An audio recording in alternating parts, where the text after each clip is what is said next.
Hello, my name is Hanna. I am Principal Test Engineering Lead at Intellias, and today we're going to speak about state transition test design technique, and I will also show a little bit of code which can help you to use it for your practical tasks. A little bit about myself. I have lots of experience in different domains, and I have worked in IT for over than 10 years as a support specialist, technical writer.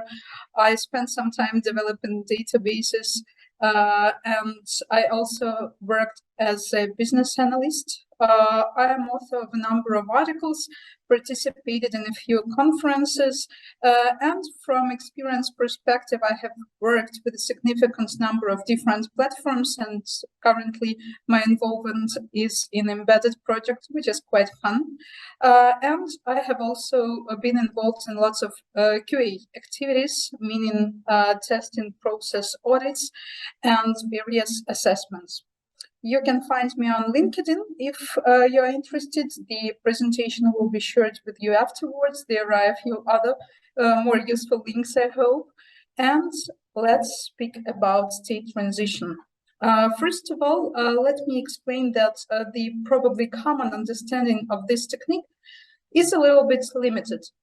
You can apply state transition not only as a behavioral test design techniques. So the example you see to the right, this is the most common application.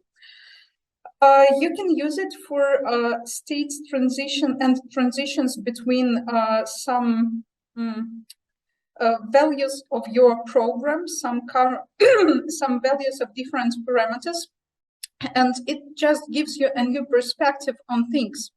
For example, this is not a purely behavioral technique, and you can apply it to the states of a web form you fill in. This will give you a set of bugs which couldn't be found with the traditional test design techniques like equivalence classes or boundary value analysis. The example is as follows. Imagine that you are filling in the web form with lots of data, different input fields, checkboxes, radar groups, and so forth. And you have prepared the test cases using equivalence classes and boundary value analysis, mentioning which input you are going to use for each UI element. This might be enough, but you can consider increasing this model with additional parameter, which is based on state transition. You can consider the state of each field as filled in or empty. Of course, you can switch between the two, so you can fill in an input field and then clear it up. This allows you a new perspective. Also, if you think carefully about it, you might come up with different ways of filling in the fields and filling the whole form. For example, you can enter the values from the keyboard, which is kind of the most common way. However, you can also copy and paste a value, or you can select something on the form and drag and drop the value to the respective input field, which is perfectly fine for the web application. If you consider the negative tests, it might be the case that different ways of inputting the information, of transitioning between empty and filled in state, will cause issues. It is typical to prohibit the keyboard input, but you might find out that copying and pasting allows you to input invalid characters into the field, or you can see that dragging and dropping, which is actually more possible than just copying and pasting issue, allows you to input something invalid into an input field. This is also the way to produce more cases based on the sets of fields. If you think about it, some of the fields are mandatory, the others are not, and you can combine which of them are empty and which of them are filled in. This allows you to build the combinatorial-based tests where the state of the field is an input to your modeling. Thus, state transition test design is not limited to just behavioral testing you see on the example to the right. And the application of this technique is vast, and you can apply it for kind of more ordinary tasks you see every day. As a rule, state transition is documented as follows. You have the initial state, you have the state you're willing to get to, the destination state, and there is some event or action causing the transition from state 1 to state 2. Sometimes there is also an additional parameter like an output or some input is used as a trigger for the transition between state 1 and state 2.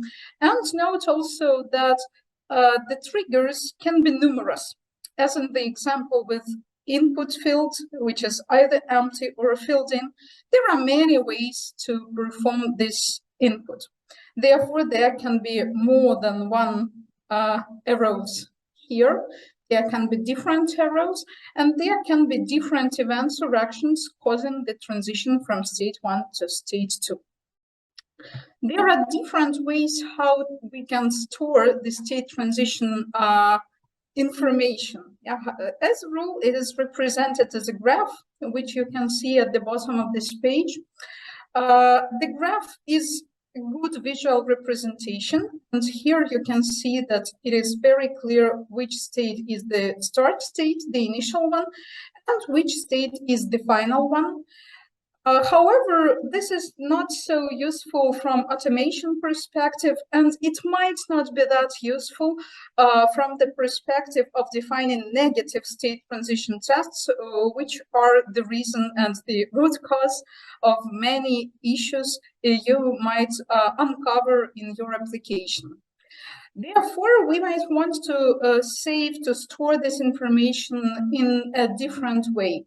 First, we can consider it as the start point, the end point. You see the starting points here, and the end points as the elements of the grid, the cells. And you can state the action causing the respective transition in a column. There is also another way to store the same information. You can create a square matrix. The columns and the rows are the all possible states of your graph, and then you can fill in the transitions in the cells, and if there is no transition, you can either leave the cell empty or set something like a no to make sure that your matrix is complete. What does it give us? This form gives us the understanding of how many different test cases there are. It is very important information because it allows you to understand if it is actually worth it. It allows you to understand the amount of work which is there to be done. Obviously, the cells which are filled in with transitions are your positive cases. Whatever your test design technique is, you're definitely able and you're sure that you will be doing these positive cases. However, there is more to that. The empty cells, or the ones you have marked with a no, are negative transitions. It doesn't mean that it is not possible to build such cases, to create a test case following these empty cells. It just means that you might uncover some different issues in addition to those you have uncovered while doing the positive ones. And this form on top allows you to understand how many negative cases there are in addition to positive ones. As it is the square matrix, the number of negative cases is defined as follows. You have unsquared states, cells in this grid. So the number of states as n, then you have n squared cells in the grid. If you subtract from this number the number of positive cases, positive transitions, which are available in your graph, then you will easily get the number of negative transitions. This allows you to quickly understand if you're going to make an effort to do something else in addition to your positive cases, because thanks to this preliminary calculation, you can elaborate, you can evaluate the amount of time which it is going to take to perform the rest, the negative tests. Some of the tests might be just unreachable. You might not be able to do it, while the others might bring you some issues, and it is worth thinking more about them. So the next step after determining the number of the negative tests is to understand if any of them or if some of them are worth implementing as test cases and later executing them in your application. While it is quite easy for the web application, it might not be so easy for Android or iOS or embedded or desktop application. However, think about it as simultaneous actions. If there are some entities in your application and a few different users can simultaneously perform some action over those entities, then it is the case for you to think about negative state transition cases. Let's consider an example in a web application which is simple to introduce, to execute in a browser. I think all of you have used email applications quite a significant number of times, and therefore I hope that the example tailors to your understanding of this test design technique. The idea is as follows. We can consider email as an entity, and to make it simple, to make it easy, let's consider the following states. We can read an email, and we can mark it as unread, not yet read. It is the typical function of a web email application. Then you can archive emails. You can read or unread them. It is actually not something which matters. You can always archive the emails, and you can delete the emails of any state. To make it simple, let's make deletion the final state, so you are not able to undelete an email. And this is quite simple to represent as a graph. I think you can draw it in your mind, but I will show the tool which will help you do it, to visualize it. And if you think about the negative tests, it is obvious that one of the cases here would be trying to delete already deleted email. How can we execute this in a web application? We can open two browser tabs or two browsers if necessary from the session perspective, and delete the email in the first tab, and without refreshing the second tab, delete the same email. This will allow you to find out if this can be done at all and if something bad happens. What can happen? It depends. If you're lucky, nothing. But if you're not that lucky, there are two possible root causes and two possible scenarios which you can see in your application. First of all, this might be a backend issue. A backend issue will mean that you will see some generic error message, something bad happened, please contact your administrator, something like that. Or in the worst case of the backend issue, you will see the stack trace in the front end thrown by the backend. That is kind of bad. You don't want to have it in your application, so it's nice if you uncover it during your testing. However, this is not the worst case, and the worst case is the database issue. If you're lucky, okay, not very lucky, but still, so you have uncovered the issue, it's good to know, if the database prohibits you from making this action over the entity, and you see something like delete message from email cannot be performed, something like that, it's bad, but not that bad if it actually happens. So if you manage to proceed with the backend, there is no validation on this level, and the database also allows you to perform this action, namely to transition between the not allowed states, then you have inconsistency in your database. The consequences of this are different. maybe you won't be able to do anything else with this entity. That's if it is more or less okay. The worst case is that inconsistency in your database makes it unavailable to all users of your application. And that is the worst case I have ever observed in my practice. Fortunately, I haven't covered the issue during testing, and we haven't released it to our end users, but simultaneous actions and transitions between different entities are something you might want to keep in mind. That's what state transition is essentially about. So that's the idea and a few examples of how you can apply these test design techniques. But what if you want to generate test design, the tests based on these test design techniques via some code? As it is essentially an algorithm, and you can see that the representation is a graph, it should be more or less easy to do that. The graph is the structure which was known for ages. There are different algorithms already implemented for such structures. And for this reason, it is obvious that there are some tools for you to do that. Fortunately, whatever your programming language is, whatever programming language you use to make your automated tests to write the code, you're very likely to find the library to help you do that automatically. First, let's consider how the graph is implemented in code, and then I will give you an example of such library in Python. The graph is the dictionary of either lists or dictionaries. So you have here the nodes. Here are the nodes.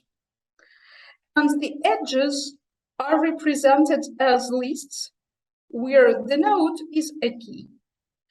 In Java, it's called a map, if I'm not mistaken. So you have nodes as keys, and the values are lists of nodes this node, which is the key, is connected with. That's the idea. And you can see that the graphs can be directed or undirected. Directed graph means that there are arrows. However, it might happen that all relationships in your graph are transitional. So you can go back and forward. Okay? For both, for all pairs of nodes, you can see that you can proceed forward and then back. In this case, your graph is non-directional, kind of simple, and this is quite nice to know that, because applying the non-directed graph is easier from automation perspective and from kind of evaluating this and drawing some pics to make your test design in your head as well. So this is the representation of the graph, and for this graph we can store it as follows. You can see that here the values are also dictionaries. The reason for that is that we have names for each of the transitions. In order to store that, we use the node as the key and the transition name as the value. That's the idea. Also, it is quite convenient to store this as JSONs. The libraries usually work with that. So it is possible to use any programming language of your choice and store your graph in JSON file, whatever the programming language is. The example we use here is the Network X library. It's a Python library which allows you a lot of different operations on the graph. So to the left, you can see that there are lots of commands allowing you to define the graph, to get some stats, to get the list of all nodes, to find out which nodes yours is connected to get the list of all edges in your graph. And what's important for Python users, you can get the iterable object for you to apply in your loops. It's very convenient. And these commands will allow you to work on different test levels with your graphs. Note that graph is the non-directional graph entity, and digraph is respectively directed graph, those with arrows. So the edges have direction in the digraph. Therefore, here the difference is that there are neighbors only. All transitions are bidirectional, and here you have successors and predecessors to define the direction. That's the general gist of it. How can we apply it in testing? First of all, let's consider unit testing level. If we think about this graph representing your various transitions, the unit testing level would be to cover all transitions one by one. That's it. So unit testing level is essentially iterating over all edges you have in the graph, one edge at a time. Okay, this will be unit test level. For this perspective, you need to iterate over each edge you have in the initial graph. That would be the set of positive cases. And for the negatives, you need to iterate over each edge which is not there. In graph theory, that's called a complementary graph, a complement. A complement is the graph which is built with exactly the same set of nodes as the essential one, but from the edges which are not there. Okay, so this construct at the bottom allows us to iterate over each edge of the complementary graph, which allows us to get all negative unit tests. So the set of each edge, which is not there in your essential graph. That's it for unit testing. Let's consider integration level. Integration testing level would consider the few transitions at a time. As we have already tested on unit test level, each transition one at a time, now we're looking for some errors which might occur if we combine a few transitions together. We can combine pairs, triplets, quadruplets, and so forth. And depending on that, the coverage and therefore the number of tests will differ. This is very similar to combinatorial testing case. The more you want to combine, the bigger it gets. So you will see the notion of combinatorial explosion here as well. The more you need, the more edges you want to combine in your integration testing level coverage. The typical case, however, is in pairwise and combinatorial testing, pairs of edges. This code does exactly that. What you want to do is to find the paths through your graph from each node to the other node, which covers exactly two transitions, so exactly two edges. This code does that. You can just copy and paste it and reuse it. And if you want to have triplets, quadruplets, and so forth, there is the single number you need to update. Easy peasy. As for a system level, you will want to consider all possible paths through your code from the initial node to the final node, to the final destination in your graph. So you will have to see how it is possible to get from the initial node to the final node all possible ways, all possibilities. This is also quite easy with the Network X library, and I'm sure you will find the similar one for your programming language. And the code is like that. That is it for system testing level. And one more thing which is left here is system of systems level. It is the case if you have a few applications working together to achieve the final aim. I will give you an example here from my practice quite some time ago. I used the state transition in this case as the test design technique in order to build tests for an e-commerce application. It worked as follows. To make it simple, let's consider any online store you have ever visited. And there are some ways to pay for what you want to buy. You want to make a purchase, and all online stores, as a rule, give you the possibility to make a payment in different ways. You can pay with a credit card, you can pay with some online payment method, you can use your online banking, you can use something like PayPal, and these different payment methods, as a rule, are something external to the online store. If you develop an online store, you refer to different payment facilities and ask them if they've got the API for you to use and perform those payments. Let's make it simple. Let's imagine the credit card payment. The credit cards have different states. They can have enough money for the purchase, or they might not have enough money for the purchase. The payment may be blocked by the bank for some reason. You may have the credit card which has already expired. Your credit card may be blocked because of some fraud. There are different states to credit cards. There are also different states for the wares in your online store. The wares can be available in stock. They can be booked for someone else to buy. They can be on their way somewhere from one warehouse to the other warehouse. There are different ways to consider this as well. And finally, the purchase also has some states.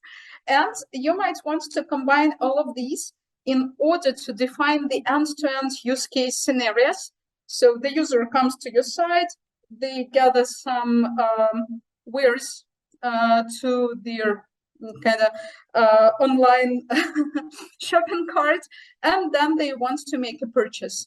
And the end-to-end cases consider different parts of your application and also those external systems you apply. In this case, you might want to combine different states of different entities into the single graph in order to build those end-to-end scenarios, which is the case of system of systems. In order to do this, you might want to apply Cartesian product. Cartesian product is when you link the node of the first graph to every node of the second graph and adds the respective edge. That's the general gist of it. The examples are here on top. And therefore, Cartesian product allows you to build this very big graph if you have lots of states for different entities. And then on this new graph, the Cartesian product, you can apply the same set of tests and the same ideas you have seen on the previous testing levels. If you want to have system level tests, you will then use the all simple paths method. If you want to consider some integration level test for kind of paths of the single of two transitions or 3 transitions, then you can apply the code you have seen on this slide. So it is up to you to decide, but essentially what you need is the big graph to apply it on, and this is what Cartesian product does. That's for the system level on system of systems, or integration level on system of systems. And finally, which domains allow you to apply state transition as test design technique? Actually, any domain is applicable, so you can use it in any domain. I myself have applied it in game development. It was ages ago, but it was quite nice experience in my university years. I applied it on my previous embedded project in telecom. I used it in also in embedded projects with observational equipment and infrastructure. And there were lots of other cases, and I currently use it in automotive, especially when we consider cases with different devices the car uses, which are applicable to our application, the navigation. So there are various kinds of domains where you can think state transition, and you can uncover different bugs as soon as you start thinking like that.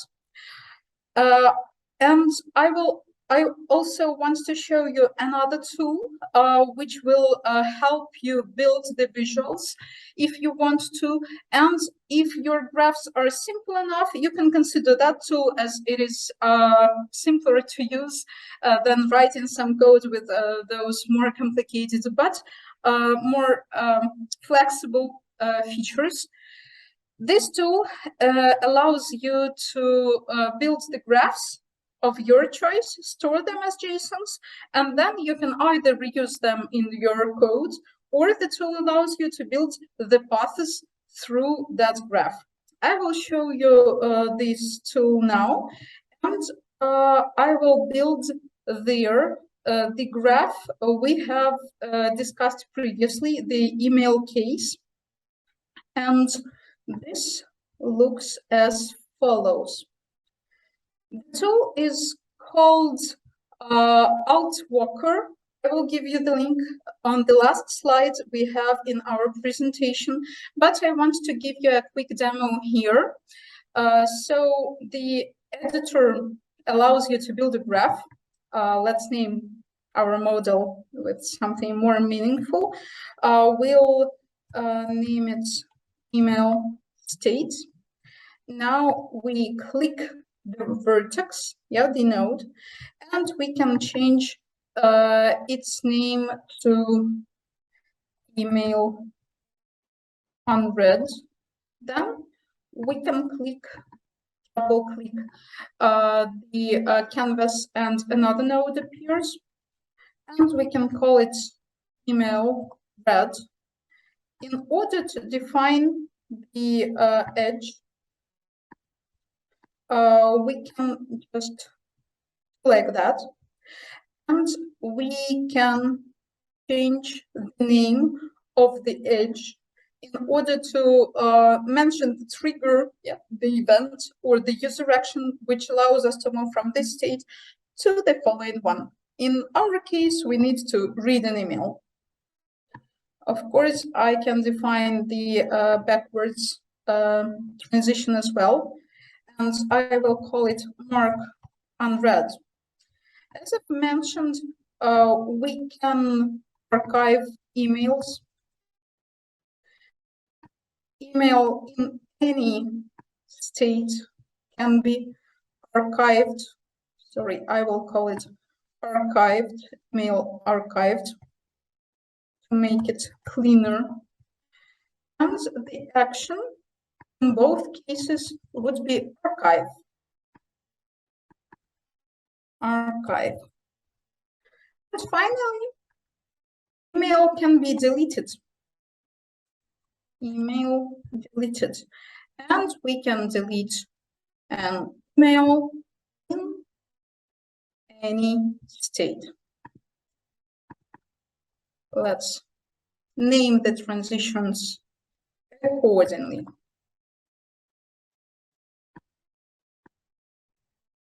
So here you go. This is quite nice visual. This is better way of explaining things, and this is very easy tool for you to use. You just double click to make the new node appear, the new vertex, and you define the edges by dragging and dropping. That's it. And one more nice feature. Here is this button to the right. You can see that the tool generates the JSON for us, which shows the graph. Here you've got this graph with all the edges and with all the states we have defined previously. You see the vertices here, and you see the edges below. The tool has other useful features, and one of them is determining the flows through this graph. You can see that to the right. Here, there is the executor, which allows you to build all possible transitions between different states, and it also gives you the nice visual. So that's a tool for you to consider. This is the no-code tool when it comes to defining a graph, but when it comes to test definition, there is still some coding to be done, unfortunately. So, final slide. Let's sum it all up. State transition is a technique you can apply for different cases, not limited to behavioral-driven testing. So it is not only about game dev or some devices where you switch something on or off. It is about any entity of your application, any field in your application. There are so many different applications of this test design technique.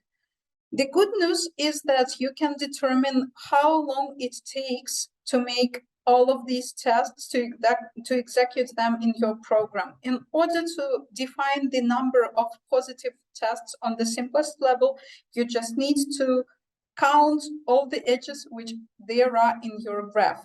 In order to define the number of negative tests, you need to get the square of the number of your nodes and subtract the number of edges.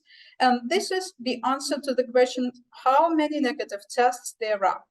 There are different tools which allow you to perform different actions on your graph, and they have therefore the application in testing. There is the Python library allowing you to build any tests of any level with your graphs, even if you have a few of them, which is Network X. You can follow the link and try it for yourself. There is the tool Outwalker, which can give you the visual, and for simple graphs, it is more than enough. There is no need to do some complicated coding, and which is more important, in addition to visuals, you can get the JSON. You can then reuse in your application to do the test design generation in your code. That will allow you to cover all the edges or the pairs or the triplets of your edges, or to build all possible ways from the initial to the final destination, from your first node to your last node. This, unfortunately, is not always possible with Outwalker, so this is the tool for simple cases and for the visuals. And if you want to do something more complicated, you're welcome to use the library of your choice for the programming language of your choice. This will allow you not only to write the code which executes your tests, but also to write the code which generates the tests for you. Quite nice, isn't it? I hope you liked this presentation, and if you have any questions, please feel free to leave them under the respective YouTube post. I will do my best to answer them. Have a great day, and that's all for today. See you.